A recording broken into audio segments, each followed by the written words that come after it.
അമേരിക്കയിലെ മാർക്വറ്റ് യൂണിവേഴ്സിറ്റി ക്യാമ്പസിലുള്ള പ്രശസ്തമായ church of the ജെസ്യു ദേവാലയത്തിൽ അതിക്രമം നടത്തിയ പ്രതിയെ പോലീസ് അറസ്റ്റ് ചെയ്തു.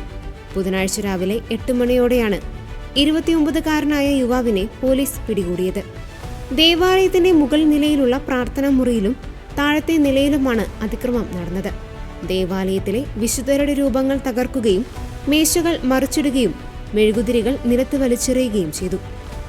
ഏകദേശം $10 ദശലക്ഷം ചിലവഴിച്ച് അടുത്തിടെയാണ് പള്ളിയുടെ മുകൾ നില നവീകരിച്ചത്. പുതിയ ഇരിപ്പിടങ്ങൾ, സീലിംഗ് പെയിന്റിംഗ്, അത്യാധുനിക സുരക്ഷാ സംവിധാനങ്ങൾ എന്നിവ ഇവിടെ സജ്ജീകരിച്ചിരുന്നു.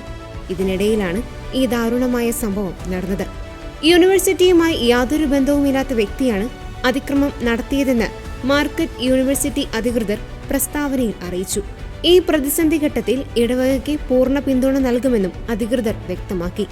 ഈ അതിക്രമത്തിന് പിന്നിൽ കത്തോലിക്ക വിരുദ്ധതയോ മറ്റു മതപരമായ വിദ്വേഷമോ ഉണ്ടെന്ന് കരുതുന്നില്ലെന്ന് ചർച്ച് അധികൃതർ വ്യക്തമാക്കി. സംഭവത്തെക്കുറിച്ച് മാർക്വറ്റ് യൂണിവേഴ്സിറ്റി പോലീസ് കൂടുതൽ അന്വേഷണം നടത്തി വരികയാണ്.